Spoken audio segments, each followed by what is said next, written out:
I bet it's probably very similar, fortune builders, to what CGI was.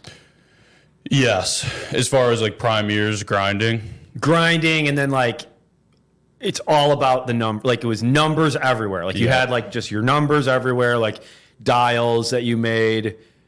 There was the sales you had that week, the month. Yep. Everybody's competitive. Mm-hmm. Everybody wants to be in the top spot because that's where all the love is. Yep. I mean, there's money in the top spot too, which is great.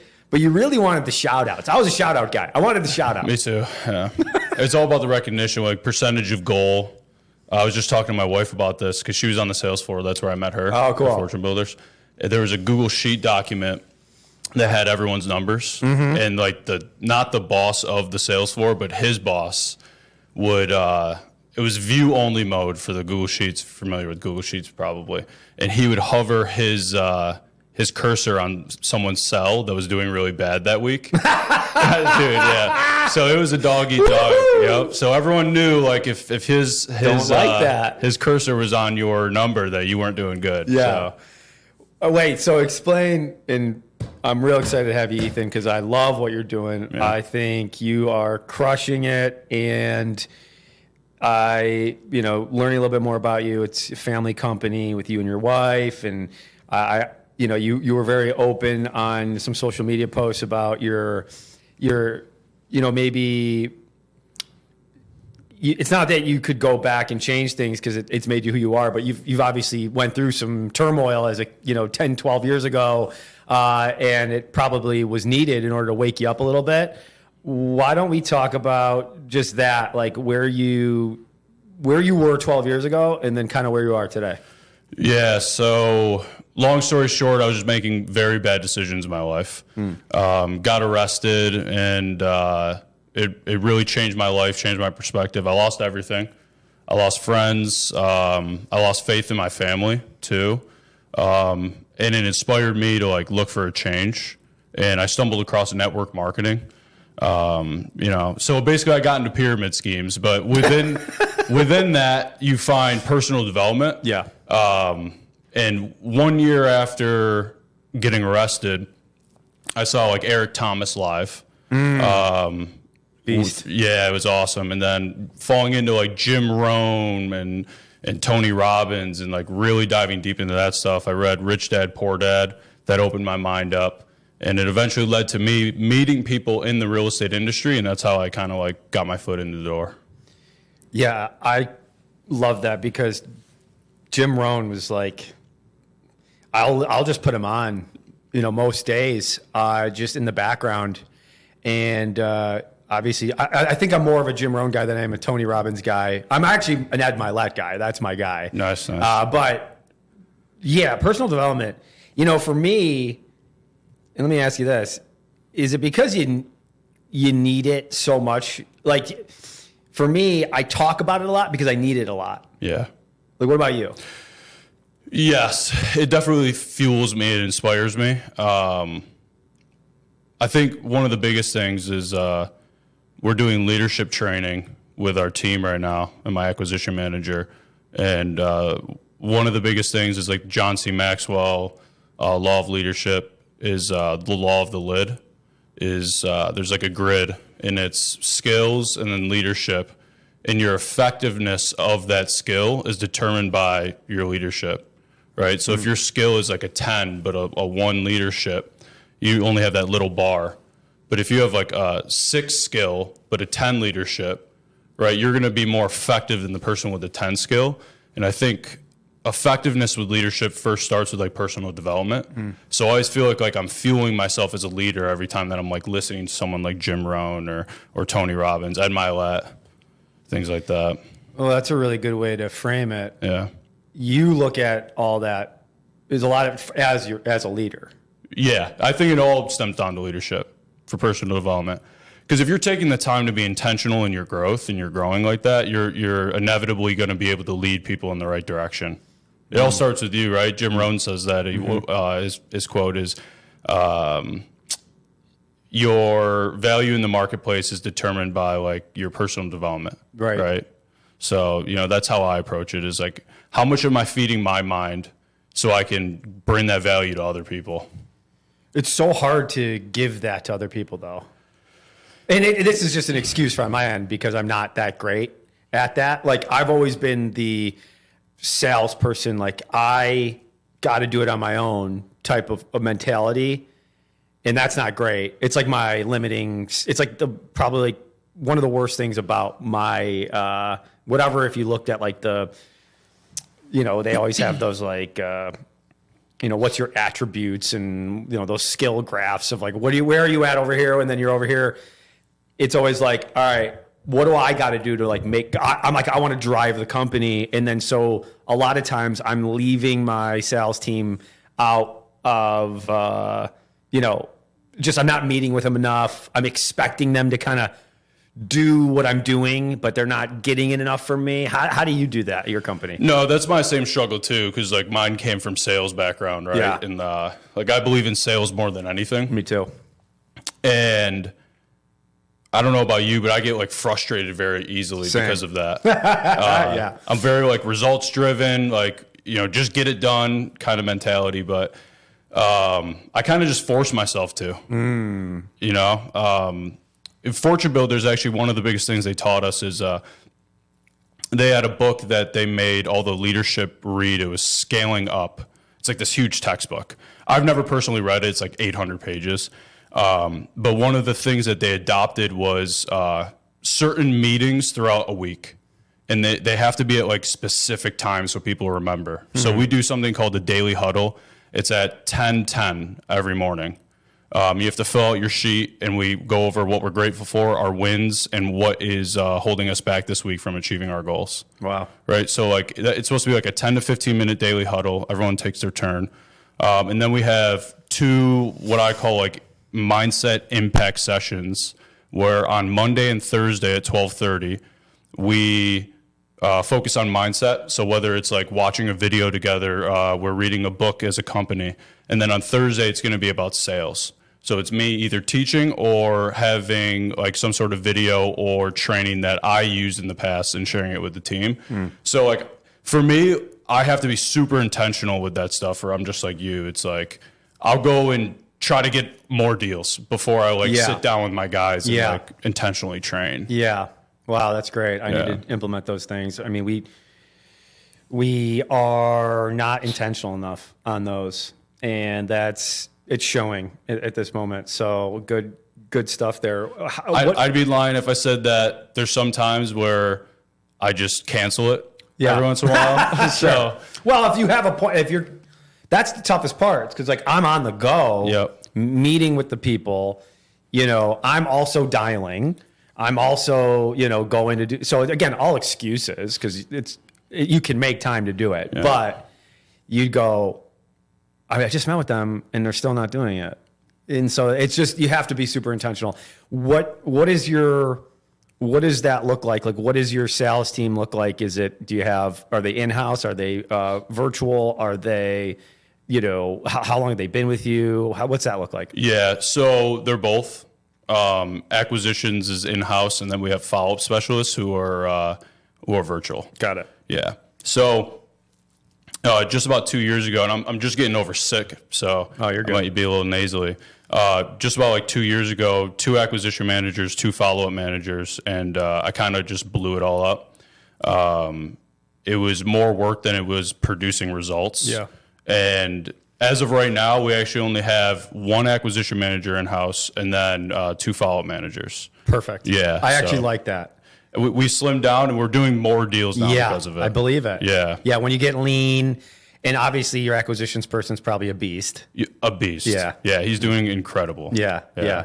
So what do they do? Are they dialing too, or do you have like the VA kind of doing the dialing, get the warm lead, and then they're calling? And he's dialing. Yeah, but he's answering all warm leads that come in, all hot leads that come in. Because you have a very robust marketing strategy. Why don't you talk about that? Yeah, so we have different marketing streams. We get a lot of inbound calls in from direct mail and TV commercials. And then we have PPC, some SEO. It's hard to track SEO, though. Yeah, SEO is almost impossible to track. Yeah. And then a little bit of cold calling here and there. But that was like my main strategy 3 years ago, and basically it's like our lowest yielding marketing strategy. It really now. is. Yeah, yeah. Well, I'm finding that too now. Yeah, it's just a grind. It's a grind. Now you can. When we pivoted to commercial, it actually has been one of the better ones because certainly no one's going to type in sell my warehouse or need to sell my warehouse fast. Yeah, typically. Yeah. So the calling has always been pretty good on that sense, but in regards to the cold calling that I'm finding now with residential, it's tough. So you're doing direct mail and then the TV commercials. Explain that. What's that look like? I think that's funny. Yeah. So I started TV commercials in 2021. And it's by far our best marketing strategy. Wow. Yeah. Well, really? PPC is getting up there though, because we keep increasing PPC. Yeah. Because PPC takes some time. But with TV commercials, started in 2021 with the lowest budget that you could. Okay. And it's an expensive marketing strategy, so I just kind of took a leap of faith on it. And we maxed out our budget in our area for Syracuse. So I literally cannot spend another dollar on TV commercials. Unless I go on big networks, sure. And I'm not doing that because that's the return's not there. And then we just started TV commercials in Utica area. And then we're looking at starting it within Cortland, Ithaca area now too. Yeah. Okay. Come to Rochester. I don't think anyone's really doing it. Funny enough, I did. Oh, okay. When I was first messaging you. Yes. Yeah, so we started TV commercials out here. Okay. Yeah, for 2 months. What's the deal with Rochester? Why is it so hard? Dude, good question. So, I don't know. Yeah. 2, you guys are definitely I think probably double the size of what our area is. Yeah. But... you mean double of what Syracuse is? Yeah. Okay. Not city, but whole metropolitan. Yeah, okay. You know how New York is, it's county based. Yes, it's right? county based. Monroe right. County, not Rochester. Correct. I agree. Same with Syracuse, it's Onondaga County. But so we did TV commercials for 2 or 3 months, I forget now. This was right in the transition period of where my acquisition manager currently now was starting, and he was very green. So there's a ton of training that you go in. Yeah. So the return wouldn't have been there anyway. Yep. But man, we just got a lot of tough leads. There's some tough areas in Rochester. Yeah. Yeah, there is. I don't know the zip codes very well, but some of the areas where it's everything's selling for 40,000. Yeah. Right. We get a bunch of those leads. Yep. But we did do one wholesale in Spencerport. Oh, okay. Yeah. What was that like? I think we made 22 on it. It's great. So great wholesale, yeah. Yeah. And people don't really realize that in upstate New York, at least in my experience, a $10,000 wholesale fee is a pretty good fee. Yes. You know what I mean? Yes. At the end of the day, that's a pretty good fee. You're not getting, this isn't downtown, Naples, Florida, where you're getting, $100,000 spreads. Yep. It's a different market here. Yeah. I can't even imagine $100 or $100,000 wholesale in upstate New York. No, I mean, it'd be bananas. I mean, maybe on something very large commercial. Yes. You could probably imagine that, but, that single family house, it's tough to. Yeah, our biggest one is 60. Yeah, that's amazing. Yeah, that's amazing. Yeah, for sure. But obviously, our average is around this year. Our average is around 21,000. That's great. Yeah, that's fantastic. But it's only because we had two $50,000 ones, so it's skewing the averages. Sure. I'm sure we'll go back down to 16, 17. That's still really good. Yeah. Anything over in my opinion, anything over 10 is really good. And I'll get back to the Rochester commercials here, but it all stems from finding the right buyers in the outskirt areas. That's what helped us with wholesaling. Okay. Because the suburbs, they're great. Obviously, I'm sure that you probably flip or keep those. But the margins are thin because it's very tough to get those homeowners at prices where it makes super sense. competitive. Very competitive. Yeah, super competitive. But yeah, back to the Spencerport one.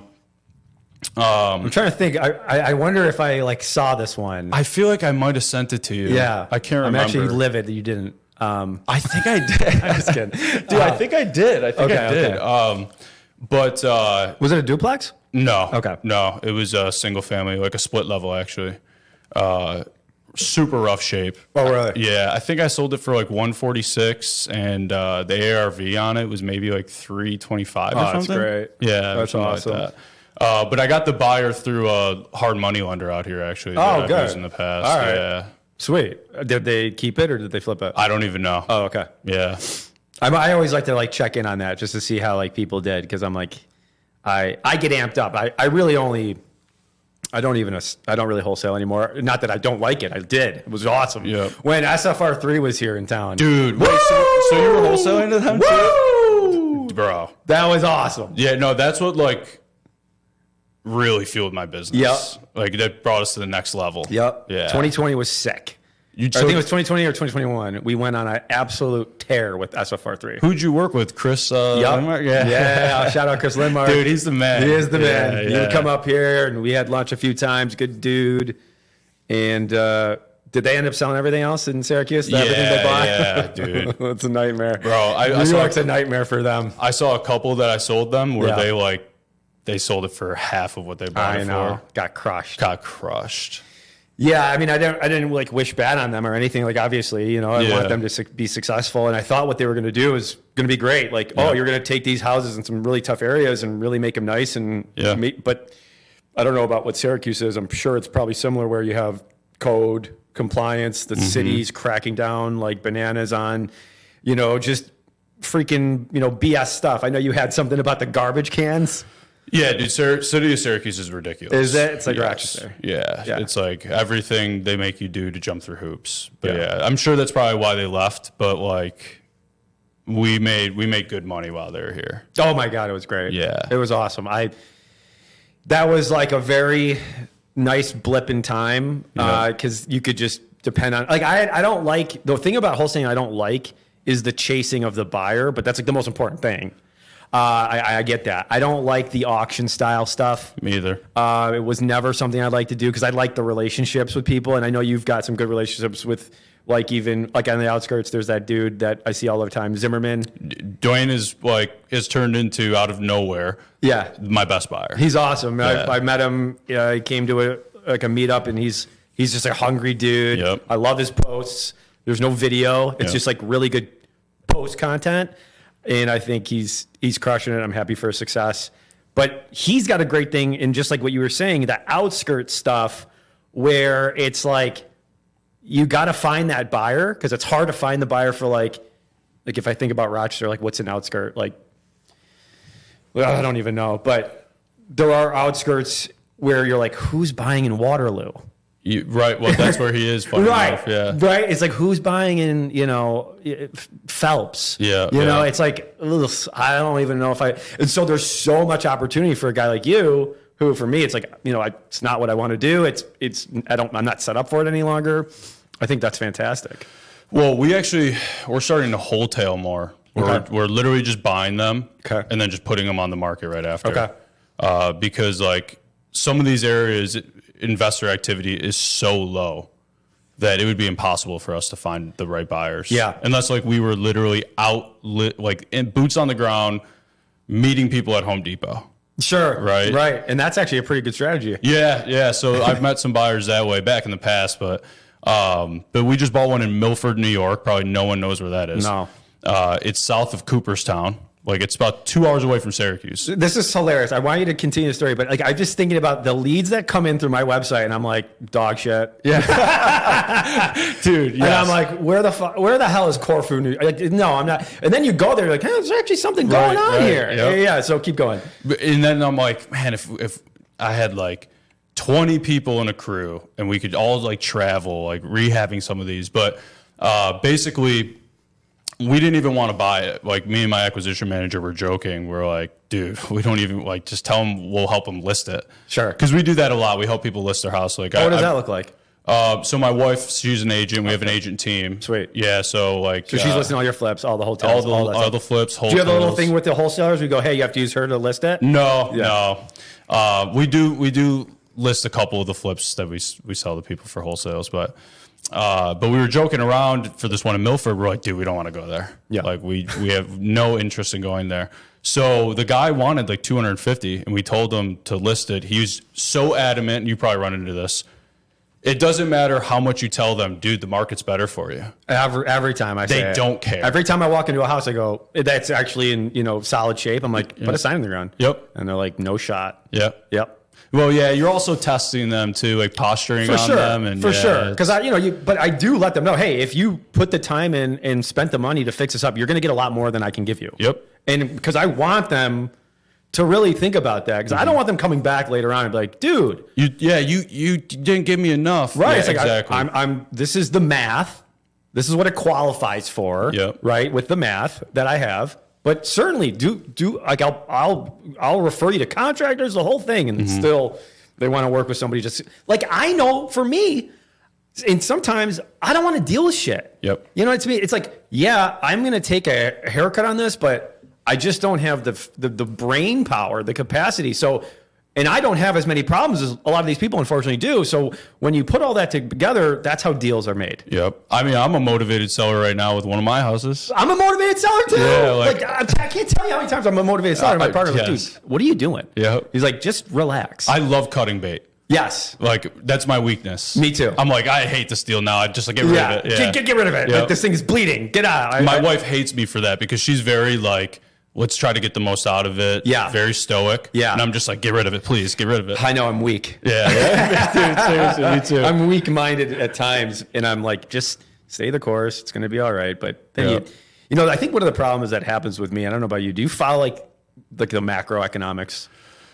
Probably not as much as you do because like you're more in the commercial space than I am. Sure. So it's one of those things where it's always doom and gloom, and but I'm like, oh no, this is important for my business. But then I'm looking at it and I go, it's all doom and gloom. And you're like, well, I'm not going to do anything today. And so it's actually really bad. It's like scrolling on your phone in a way because it doesn't really get you motivated to actually do stuff. So anyway, that's just an off-topic thing. But don't look at the economy. Just look at what is the deal? How does it look? And because if you buy it right, you can pretty much figure it out. Yeah, I mean, that's like probably one of the first things you learned in real estate. It was one of the first things I learned is you make money when you buy. Yeah. Like the way that I look at our deals is there a way for us to lose money at this price? And if the answer is more than likely no, then we lock it up. So what is your philosophy then? You get a lead that comes in, a lot of it's through PPC or through TV. Yeah, dark mail too. And direct mail. Yeah. And what are you doing to for your lists? Are you using REI Sift or something like that? What are you doing to make sure that you're not just, because I'm pretty bad in this way. Yeah. So funny enough, after Fortune Builders, I worked for a big company, like one of the bigger ones. Tiffany High and Josh High. I don't know if you know who they are. Yeah. Yep. So I ran their acquisition department for a year and a half. And one of the guys there that I helped recruit, basically, his name's Ty. He runs DataFlick, which is a data company. Okay. That's what you use. Yep. Okay. And that's for getting lists? Yes. Oh, okay. Yeah. So you don't use PropStream? No. Okay. What is that, bullshit? Yeah. Well, it's not bullshit. It's still like people probably still get great value out of it. Yeah. But what's DataFlick a month? It depends. Like it's exclusive to your zip code based on the amount of people in your zip code that you like. They only sell their data to a certain amount of people. Okay. Yeah. So and it's AI driven machine learning data. Oh, sick. Yeah. All right, so I got to get on there. I'm still on PropStream. Yeah, I'm still in freaking I'll connect 20 times. No, PropStream is still good. Yeah. It's just like it's a lot of sifting. Yeah. It's a lot of sifting. It's a lot of sifting. Why I like it, and maybe it's like only one of the biggest reasons, and I'm sure maybe DataFlick does this too, but hopefully it does. Does it tell you what that the owners own multiple properties? Yes. Okay. Yeah. That's all. That's so big in commercial. Yeah. So it's really helpful for me. You can't really find that with any other system. Yeah. Well, with commercial, I mean, data is probably like really, really important. It's so shitty too. Yeah. All the data is so shit in commercial. CoStar's dog crap, Craigsy's shit. So if I wonder if do they do commercial? Can they find commercial stuff? Yeah. Really? I mean, the guy is a genius. The guy's really smart. I'm sold. Yeah. I'm sold. Yeah. Okay. He's awesome, man. So that's so let's look at it and you don't have to give everything away, but the thing I found is that nobody actually does anything with the information. That's not fair. A lot of people will not do a lot with the information. Yeah, you can share everything. It doesn't matter. It really doesn't matter. Yeah. Excuse me. So when you're looking at your acquisition pipeline, it starts with, pulling a list. Yep. That's data flick. Yep. Okay. It goes from there, and then you put it into what? Where does it go next? So they also will do like a direct mail for you too. They'll do direct mail. Do you use them, or do you use like an open letter? Yep, yeah. Okay. Yep. Are they way better than open letter marketing? Yeah. Okay. Yeah. Well, I've never used open letter, so I can't like say Fair that. enough. Yeah. And now, when you're using them for the mailers, what do they do? Do they like track anything with the mailer for you? Like, it's kind of hard to track mailers. Like, Dude, so ROI. direct mail is very hard to track. Yeah. Like very, very hard. Yep. I used to be really strict on trying to just track it, and I kind of just gave up on it. Yeah, I know. And it's, Same. like putting certain numbers on letters and making sure that the person on the phone would ask what letters on the, or what numbers on the letter. And it's like that's way too much. Would you ever do like anything with call rail where you can kind of tell from the phone number? So we use CallRail, funny Okay. enough. Yes, yeah, but also there, like, to your point in the beginning when we were talking, like being like a sales guy, I like hate that stuff. Hate the what stuff? Admin work, tracking work, KPIs. It's horrible. Oh my God. It's horrible. It doesn't drain my energy more than anything in the world Yeah. does than that. Yeah. So like that's my weakness. Like Yeah. we have a lot of bad like tracking habits. It's hard because then you just get that one deal, and then you're like, no, everything's fine. Yep. Yeah, like, we're true, good. true. We'll worry about this next month. Yep. I know. It is tough. Okay, so what are you doing for CRM? Podia. Me too. Yeah. But how robust is it? Pretty robust? it still kind of is. Yeah. There's still tons that need to be like more Removed. robust. Yeah. Same. Yeah. It's a mess. I can't give up on this 4-year-old lead. Dude, it's I'm moving. We're potentially moving to REI Simply though. Okay. What's that? It's Heard of CRM system where like it does a lot of tracking for you. Okay. So I know a bunch of investors that use that now. Like they Are they moved from doing- Podia. Does it still have like I'm sure you're doing like the drips through Podio? Yeah. the So, automatic but the text. tough thing about the drips through Podio is like, dude, there's so many technical issues with Podio all the Yeah. time. With REI Simply, they have the dialer built into their CRM, so you can send text messages through their CRM. Okay. Yeah, so it's a lot easier. So you don't have any cold call systems? No, barely Yeah. not. No, Yeah. no. Yeah. We used to use Zen Call, like and I had 7 cold callers at one time. Yeah. And like we would just run through data. Yeah. I'm gonna have to make some changes. Well, if it works, it works. I mean, I don't know if you know who Tommy Har is. He's out in Columbus. No. He's big on Instagram, and I met him at a mastermind previously, just about like 6 months ago, and he's crushing it, like doing like 20 deals a month or something like that. He was insane to me. only doing cold calling. Really? That's it. Yeah. I mean, it's all about the data though. Yeah. Like if the data's not good, it's just you're just wasting money. Yeah. You're wasting time. That's where the hiccups are. It kills your acquisition manager's energy too. Yeah. Because they like get how many like they probably get like a certain amount of leads a day because of the cold calling, right? Sure. And they have to call a lot of them. And, Yeah. And it's the following up. Yep. The following up, the constant follow up, because all of a sudden they're like, yeah, no, I sold that. And you're like, oh my God, it's Yep. insane. It's so, but I have one rock star acquisitions person. And then I have 2 cold callers, and it's on me though. I mean, all the reason why they're either good is because of her. Yep. And if it's bad, it's because of me. Yeah. Like I'm not giving them enough. So what you did with the huddles, I think that's great. But that's nice to hear that you have a lean team. It's kind of it's not easier, but it's simpler to have those huddles when you just have like a really core group. Yeah, and like if they're all a good culture fit, that's what matters a lot. Okay. Like I don't like toxic environments. Yeah. I've had toxic employees, toxic contractors. Yeah. It just ruins everything. It man. really does. It does. It mentally kills you. It's exhausting. Yeah. What do you? So okay. So you got the mailing system through that, that sounds really nice. the TV ads, what does that look like? Like, I know you have, is it like through Spectrum? Like, who do you work with? No, so I work with like a manager, like a TV manager. Okay. And they handle everything. Are you on the camera? Are you doing Yeah, the it's thing? me actually. Okay, Yeah. okay, cool. So, and when I filmed it, it was basically right at the post end of COVID, right? Of like 2020. And I gained like 30 pounds through COVID. I had my glasses on at the time too. So like now when people see me, when they see the commercial, like sellers, they literally don't believe it's me. Like that's how funny. different I look on it. Oh, It's that's crazy. funny. Yeah. What is, how much did, how did you get Fortune Builders? Like, why did you start working there?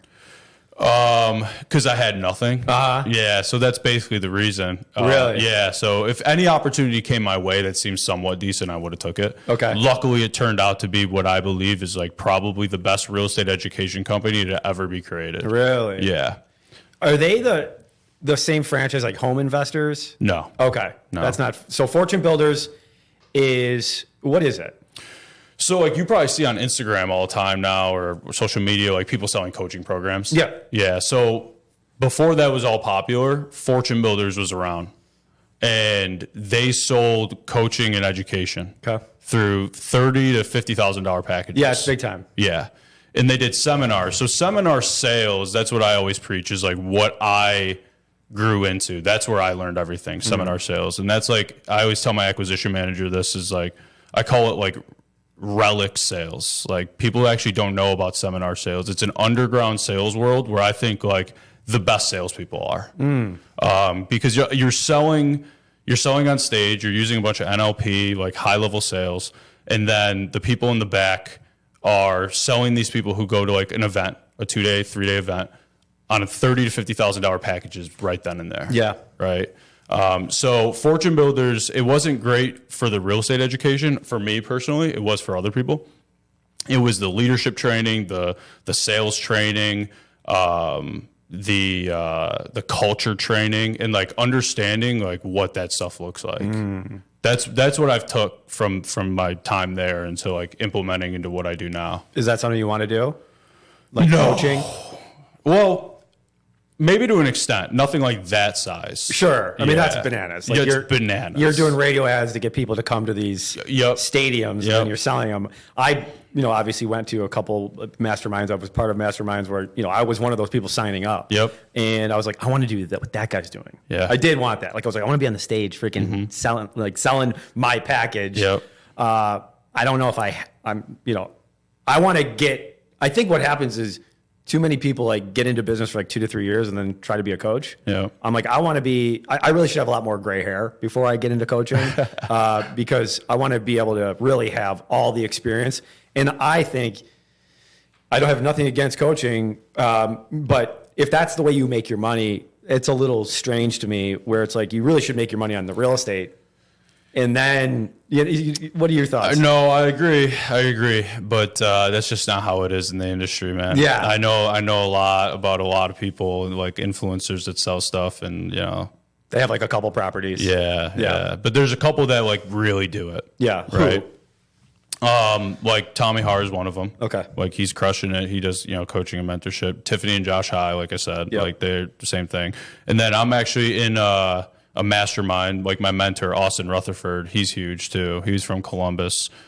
He sells coaching, and he's probably like the most authentic person that I've met in the industry. Oh, really? Yeah. Very humble, but crushing it. Crushing it? Yes. Yeah, Ohio is such a nice market. I feel like that's a great market. That's like the mecca for real estate investors is Columbus. It really is. Yeah. There's so many there's still good deals there, and the population's big. Yeah, that's the thing with Rochester. It's so small. You say that, but Yeah. like my perspective is different on that. I don't think so. Yeah, too big. Yeah. Well, no, not too big, but like, so I was talking to my wife about this. The metropolitan area of Syracuse is really big, like mileage radius wise, right? Because there's like, upstate New York is like this, right? It's like nothing for 20 minutes and then a population center of like 20,000 people, right? In Syracuse, like if you add up the counties that we do deals in, there's a population size of like almost 2 million people. Okay. Right. And that's a very healthy market. There's a ton of deals to do there. Yeah, I agree. And you guys are probably like more than that, 3-4 million. Well, Monroe County is really only like 800,000 people. Yeah, but if you add up all the other counties surrounding it, Sure. and I know that, like, you know, technically you're not going to go out there or flip or anything like that, but I mean, we would. I think maybe we need to like rethink on that a little bit. You know, it's kind of just like you're biased. You know, you're automatically biased. Like nobody flips over in Albion, and they're like, no, there's people that make money in Albion. one of our best flips was in the outskirts. Yeah. And it was Marathon, New York, which you probably never heard of that. Only because of wrestling. I mean, but yes. Oh, really? Yeah. I could see that being like a wrestling place. It's right. like farmers and stuff. Exactly. But it's south of Cortland. Okay. People know where Cortland is because of college. And it was a split level. We bought it for, I think, like, this is like 2 or 3 years ago now, but like 65. And we had to help them move to Kentucky. I paid a moving company for that, too. Love that. Yeah, so, and then I forget what the rehab was, like 65 or 70,000 or something like that. But it sold for 250. I think we made like 80K on it. It was one of your best flips. Yeah, one of my better ones. That's yeah. great. Yeah. What is like your profits on flips? Like just not like range. Yeah, I took some notes on my phone, but it's like 34,000 was our average profit. Yeah, that's about right. Yeah. Yeah. Which for us, you know, they were so much higher last year or 2 years ago. Yeah. What's your market looking like right now? It's Well, our market's pretty hot right now. Is it? Okay, yeah. Because of Micron moving in. Yep. Yeah. Is that actually happening? I'm pretty sure. Yeah. But I mean, there's a lot of negative people in Syracuse, New York. Mm-hmm. So a lot of people don't think it's happening. Yeah, I don't think it's happening. You don't? No. Only because of everything that's ever said was going to happen has never happened in Rochester. You sound like a Syracuse person. Yeah. So, and I'm not trying to be a naysayer, but I'm like, yeah, we were supposed to be the photonics capital of the world. We were supposed to be all these different things. And anytime Chuck Schumer comes on and says we're going to be the next thing, it's usually horseshit. yes, I do agree with that. I know there's 100%. money that's already been spent though for Micron, so at least there's something that's there. A lot of money. Yeah. So like if they don't come, a lot of people lose a lot of money. Yeah. There's other businesses coming too, like because of that. Yeah, dude, it's going to be like bringing what 20,000 jobs. Yep. That's fucking insane. High paying jobs. Yeah. That's amazing. I know. That literally changes the entire. It changed everything. Everything. Yeah. Okay, so that's why it's hot. People are still looking at Syracuse. What are your thoughts on like? I have this thesis where people are going to be moving back to upstate New York because of climate. And we have fresh water, we have, you know, decent infrastructure, we have decent schools, we have good healthcare. What are your thoughts there? I've said this for a long time because I lived in Columbus at one point with, you know, because of Tiffany and Josh High's company. I think that upstate New York is Columbus, Ohio, with bad laws. Yeah, I agree. Like we could be huge. Yeah. Right? We just don't have good legislation for businesses. So like businesses just don't like to be here. Yeah. But like everything you said, I agree with. We're a central hub for the East Coast. Sure. You know, that's why Micron came to Syracuse. That's why Amazon put like a huge warehouse in Syracuse too. Right, and Clay? Yeah, Liverpool Clay, same Liverpool thing. Yeah. Clay. I went to Lemoyne and I loved my time. You went to Lemoyne? Yeah. Really? Yeah. Oh, interesting. Yeah. Where'd you grow up in Syracuse? Did you grow up in Syracuse? Yeah, Liverpool. Oh, Liverpool. Yep. Okay. What year did you graduate? 2011. Okay. Yeah. I just graduated from college in 2011. And yeah, no, it was great. I'm investing in some apartment buildings there in like Tip Hill. I was just actually because I looked at your website because I was like, you know, doing some research last night.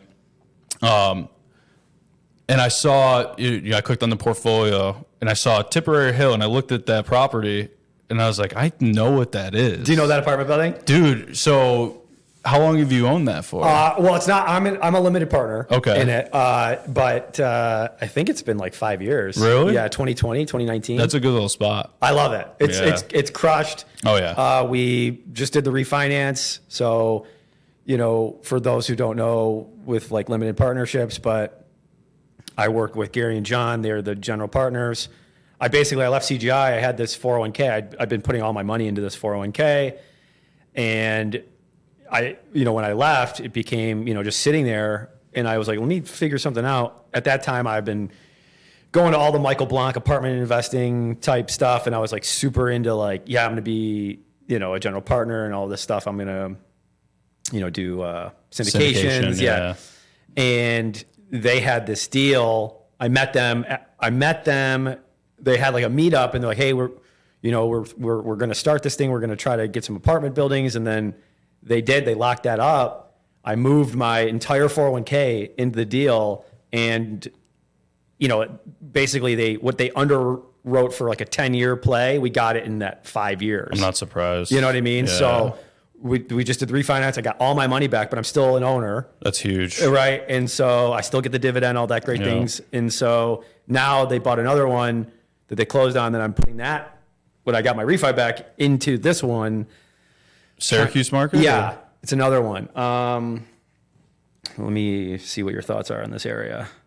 Summit Hill. Summit Hill. Here, I'm going to turn my phone on and then look in my email. But we bought another one that's probably not as good. It's more of a single. If Tip Hill is a home run, then this is definitely a single, or like a bunt single. Holly Green. Yeah, Holly's okay. Yeah. Holly's okay. That's all okay. Yeah. It's Right. right. A little tougher than Tip. The north side of Syracuse is the most pocketed area of the city. Okay. So like 3 streets over could be good. 3 streets over can be war zone. Right. So I think we're probably right on the cusp there, but it's it's close. But no, it's a decent little spot. You just hope it's going to get better with all the great things that are happening. Yeah. Apparently.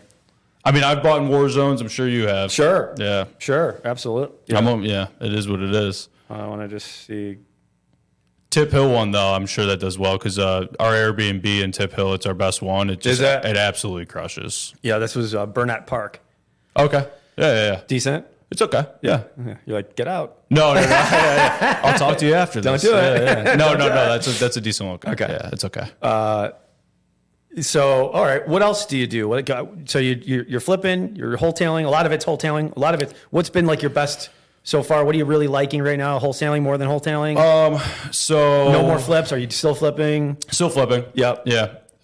Your hard money, private investors? All private now. Oh, great. Yeah. Okay. So it took some time to get like all 100% private. Yep. And are they giving you 100% of the financing and the rehab? Yep. Which is like, for anyone listening, is a game changer. It's the only way you can really do it. Yes, because you get all the rehab money up front. Yep. And what we do is we overborrow. Yep. Right. You have to. Yeah, exactly. So we're overborrowing so we can get like interest payments up front, holding costs up front. Yep. So that we try to be like $0 into our own money into a flip. How do you track everything? Like, because for us, credit cards can sometimes get a little crazy. Yes. And sometimes, they roll over a little bit, Mm-hmm. and you don't love that, but it is a part of, like, how do you guys organize that? Yeah. So our first couple of years of like scaling, it wasn't organized. Yeah. It was all over the place. Mm-hmm. Now we have business credit cards, one credit card for each LLC. Okay. Then they have high limits, like 70, 80, 100,000. Yep. And we just run them up and then use the liquid to pay them off. Yep. And then we track everything with QuickBooks, with the bookkeeper. But then also I have a Google Sheet where we have a VA just import everything weekly. And it tracks everything down to like the penny for every single expense that we have. Oh, that's nice. Yeah. So you're sending them receipts, and then they're just inputting at the VA? So they have a Home Depot account. Okay. And then so they can log into the Home Depot and see? Yes. Okay. And I make my contractors, whenever they go to Home Depot, they do something called a text to confirm. I don't know if you do that. Yep. And when they do the PO job number, it has to be the property that it's associated to. Yep. And I make it so they can only use the ones that I put on my Home Depot account. So they can't put like their own like PO job number. It's only like the addresses that I put in the Home Depot Before account. you would confirm it. Yeah. Yeah. And then I spend like 10 to 15 minutes with my VA just in case like the Home Depot person like put like a custom one in there, fixing and being like, okay, that's for that property. That's for that property. And then she'll take that and then put it into our Google Sheet. Smart. And then we have Slack, which is like the communication. And anytime there's like labor payments or payments outside of our Home Depot account, our contractors or myself will just message in the Slack with the VA the amount for blah, blah, blah property. Did you ever think about hiring in-house contractors? Yes. My contractors, for the most part, only work on our proproperties. Got it. So, but like they're not employed by us. Yeah, exactly. Yeah, that's actually probably, I think that is a big expense for us. is because we have full-time guys. On the books? Yeah. Contractors? Yeah. Oh, wow. Okay. Yeah. And you really need to figure that. Like that can get really, that can get tough. But then it's like you can control so much better. It's more beneficial than it is detrimental. It is. Yeah. It is. For sure. What it did for us is, and especially, but you have people that you basically are, you know, they're your contractor. Yeah, basically.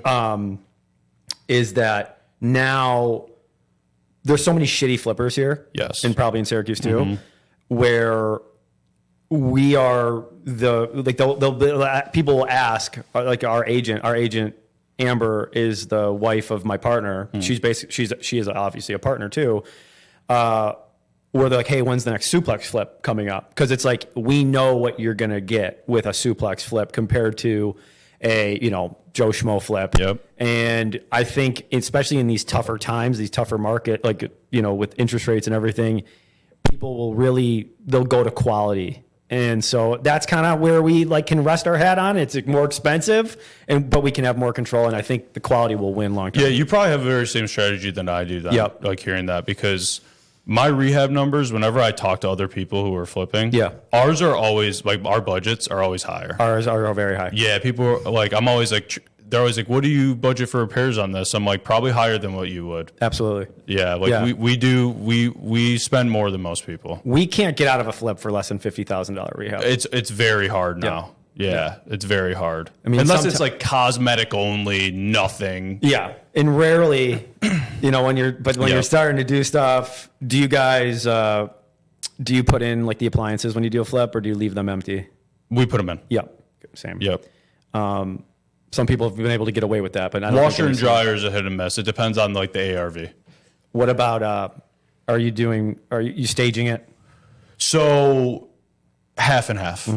Half and half. The ones where you're like, this is a money one, let's stage it. Yeah, and there's one stager in Syracuse who's like insanely talented. And like I'm spoiled with what she did at some of our properties where it's like I don't even want anyone else to stage it. But Yep. she's too busy to stage every single one. Sure. So that's kind of where Is what range and price does it depend on square footage, or it depends on square footage in the rooms that she does. But like I think we pay $2,000, $2,500. sounds about right. Yeah. And you have rental property? Yep. Okay, what does that look like? So I actually wrote some notes down. Sure. Yeah. Let it rip. My let's see here. So I'm big on like, I don't know how you feel about this, especially since like social media like has become big.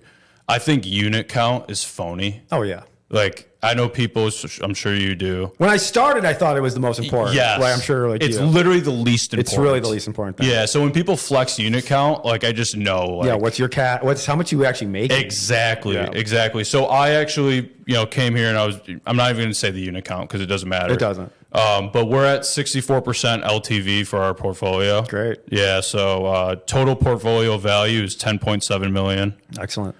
Excluding B&Bs, we're at 218,000 a year net. Great. Only assuming 10% vacancy and maintenance though, and in-house management too. Great. Yeah. Well, you're taking that out in consideration, so that's Yeah. great. Yeah. Exactly. So. So is that a part of like the strategies? Like, hey, we got to refi some shit. Like, hey, we got to buy some stuff and then refinance it. Or like, does that you don't even like? Why would you buy a rental? Oh, like why would I? Yeah. Like why would I choose to like? Hey, this is one I want to keep. Yeah. Oh, okay. I am a Burr guy. Like I basically will only buy off Burr and then I'll create a finance deal here and there. So it has to make sense Burr wise. Yep. Like if I can leave $10,000 in a Burr, or obviously less, I most likely will keep it.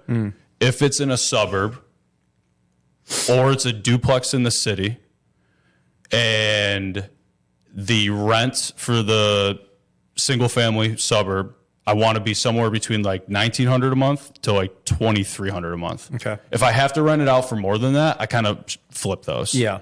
And then for the duplexes, like it just matters about cash flow and just running the numbers for those ones. And like you have a couple Airbnbs you do with your units? Three Airbnbs. Who manages that? My wife. Oh, okay. Yeah. Yeah. It's kind of a lot. Or are you good with it? We're kind of good with it. Okay. To be honest, like I have a limiting belief that it's a nightmare. Okay. no. Great. It is at scale, I'm sure. Yeah. With 3. Sure. Like, That's true. That's but you also probably have what I have that most people don't, which is like, and you have it more than I do, is full-time people. sure. Right? Who are on the books. Yeah. So like if you do have maintenance, like maintenance doesn't scare me because like in long term, like you get a maintenance call, like it is what Good. it is. Right. Yeah, it's exactly. part of the deal. Yeah. Yeah. So with Airbnbs, it's not as like daunting as people think, especially if you have your systems in place. Okay, I like that. Yeah. Are they furnished finders, or are you doing midterm rental, or are they just all Airbnb? They're all Airbnb. Oh, okay. So yeah, nothing we have like one longer midterm rental that was an Airbnb because Yeah. it sucked as an Airbnb. Okay. Yeah. Are you when you said creative financing? Do you do any like seller financing deals? Yep. Okay. How does that look like for you? So How do you approach it? we don't like approach sellers all the time with seller finance. It's Okay. kind of like game planning with my acquisition manager and being like, I think seller finance is the play here. It's not something that like we talk about with every single seller, which is maybe a mistake. We probably could get more seller finance if we did. But I don't know how many seller finance deals we have as rentals. Maybe like 8. That's great. Yeah, you're nothing doing crazy, it. but yeah, that's a very solid part. One subject to. We only have one subject to. Yeah, Sub 2 in New York State, like it's a nightmare. I don't care what like these gurus say. It's not easy. It's not easy, and I don't love all the things that it's a big responsibility to do a sub 2. Yes. It's such a big responsibility Well, as the buyer. you've done so many like transactions, right? So you worked with attorneys. Yeah. You know how amazingly annoying that can be. Yeah. People don't understand, like if you get an off-market deal, they do the abstract, they do the title. And there's a mortgage from 1960 where the discharge was never filed. Sure. Happens all the time. Yes. I have a sale right now that is not closing because of that. Yeah. They don't understand that with subject twos, what happens if that mortgage company sells it to 2 other people? Yeah. 2 other mortgage companies. And it's very hard to track that down. You need to get a satisfaction and you need to get a payoff letter and a discharge. And like it might take you 7 months to sell that thing if you get down to that point. Yeah. Yeah, no, I really don't think it's not the best strategy for me. No, me and not neither. in New York. Nope. Yeah. We like I like seller financing, of course. I prefer seller financing because for me, and I'm sure probably for you, in those deals, I'm willing to pay more because if the cash flow is going to be great and I can really negotiate the interest rates pretty effectively for us and then for them too, because a lot of these people I'm working with are older investors. So they probably bought that way too. All my seller finance deals are low cash flow, super high equity payoff. Okay. Yeah, like they're all Interesting. like 5-10 year ones. Okay. We're like one I own free and clear already. Sweet. And then a couple others, like within the next 5 years, I own like 5 or 6 of them free and clear. Oh, okay. So you're making big payments. Yeah. Okay. Yep. That's interesting. The rent's paying everything. And Yeah. basically it's like $100 to $200 cash flow. Yeah. And it's all an equity play. No, that's great. I love that. I Yeah. love that. Are you like what else? What you got some stuff? You got something going on with you're doing like a showcase. Yes. What does that look like? Yeah, so I'm doing a property tour. Sweet. It was going to be the last weekend of May, like the Saturday, but we're actually going to do the first weekend of June. Okay. The Saturday, but I'm going to bring people through like 3 to 4 properties. Okay. That you And- own, like the flips that you're doing? Yeah, Okay. flips. So one that is already completed, so they can see that. One that we didn't even start yet, so they Okay. can see that. Yep. And then 2 that we're in the midst of doing. And then being able to show them like, hey, this is how I got the deal. This is what I paid. This is what I put in repairs. This is what we budgeted. Great. Here's how we got the lender for it. Here's how we got the seller for it. And, love that. just kind of share all that stuff with people. Is it people have to pay to do that, right? No, Oh wow, you're doing it for free. all for free. Wow. Why? And I'm not even selling anything. Wow, Yeah. that's great. I mean, we did that. We did a flip tour. Yeah. We charged for it, and then we got the bus, the whole thing, lunch, the whole That's thing. cool. Yeah, it was awesome, and we charged like $400, $500. Yeah. And we got a good response. But I love what that. It seems like a no-brainer. Yours with the bus tour is a little bit different though. Like that is like worth the money. Like Yeah. And we were like going hard on the Yeah. bus, like we were just talking about, everything, and we were giving everything, like giving away, like, here's the CRMs to use, here's all these things, and even here's a hard money lender. It's like not like that. That's nothing. I mean, there's something there, but I mean, I think the same way as you, like, because you're like, oh yeah, it is what it is. But to some people, that's everything. That's everything. It was everything to me when I was first starting. Sure. Like any little nugget. It's a blueprint. Right. The stuff that we probably take for granted now. Absolutely. Was the stuff that like I was yearning for. Right. What do you want to do in 5 years?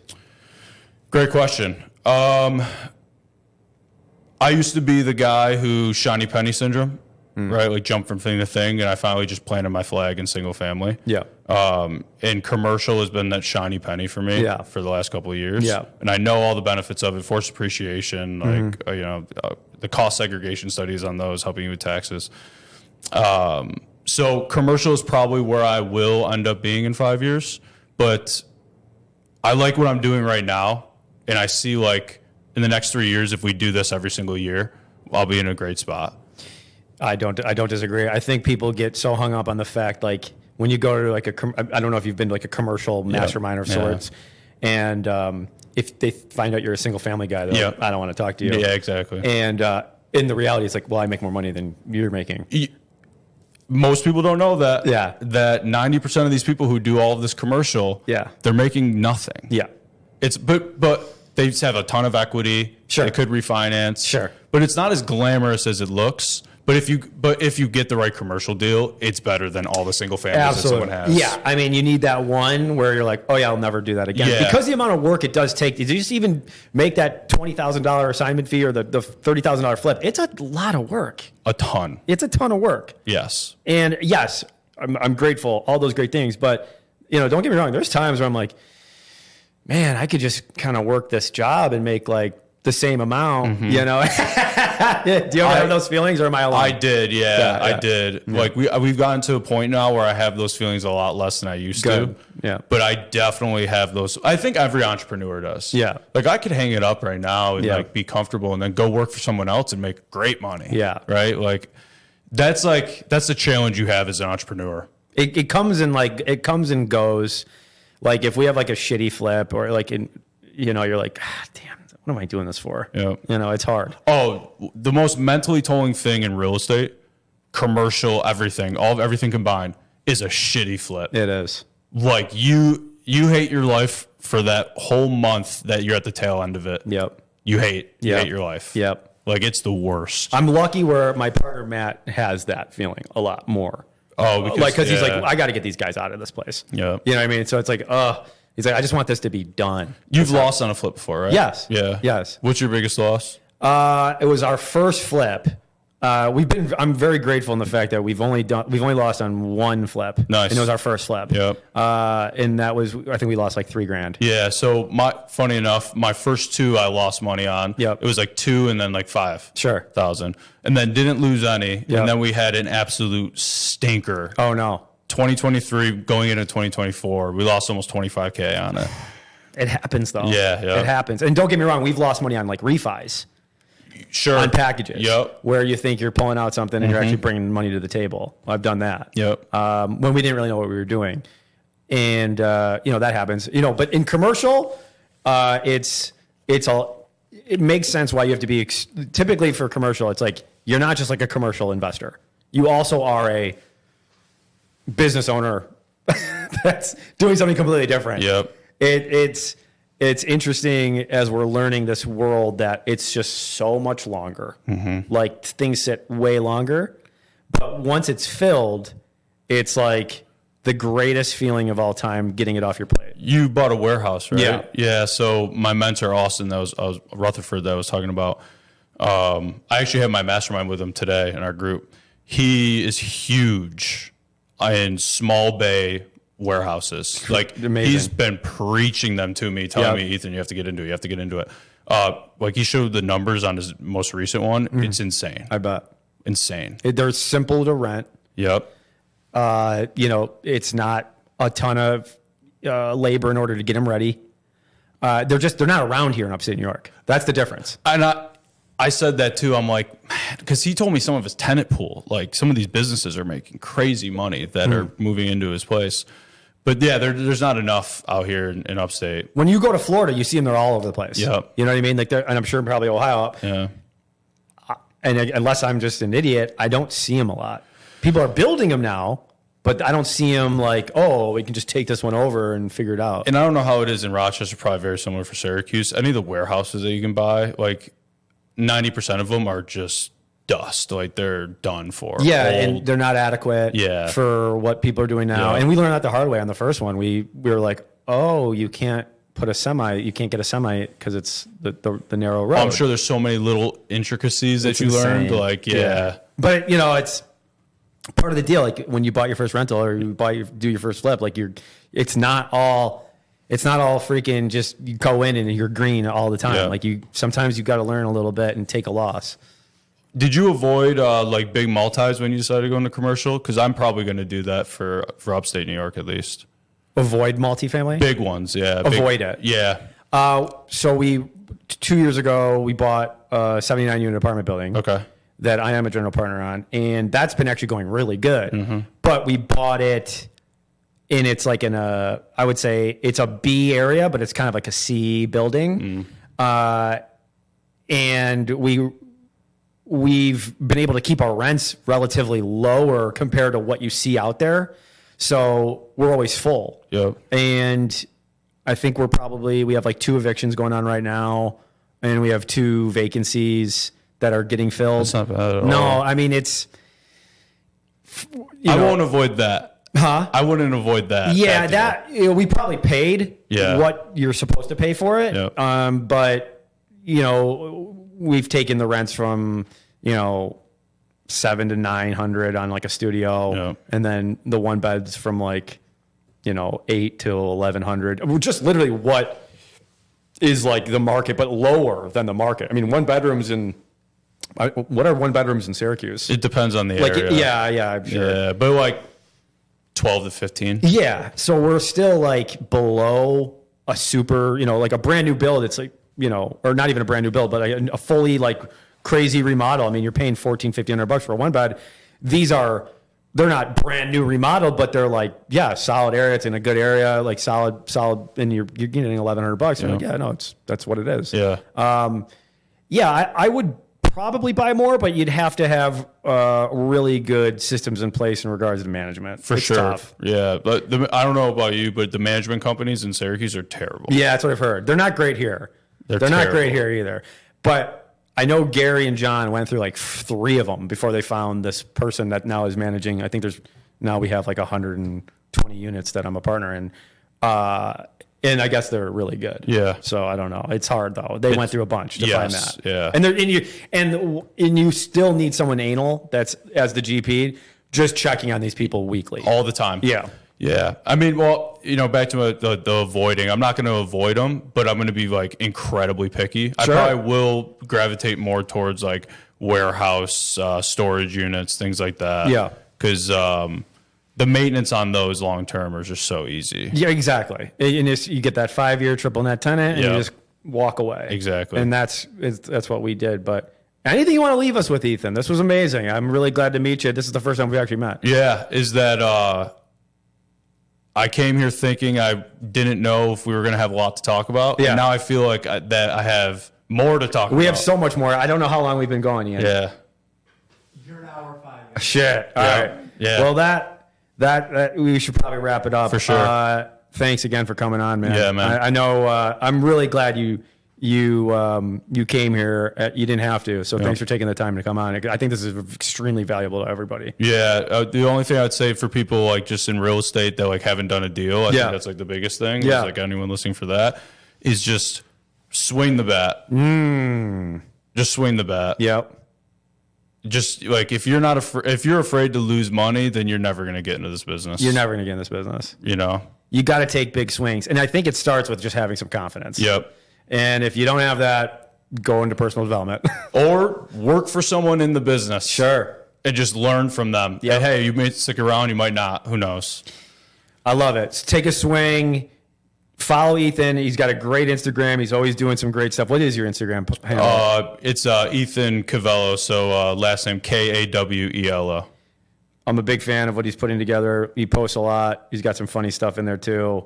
Anyway, guys, that's it. Take care. Marty Grisani Show. Catch us next time. Peace.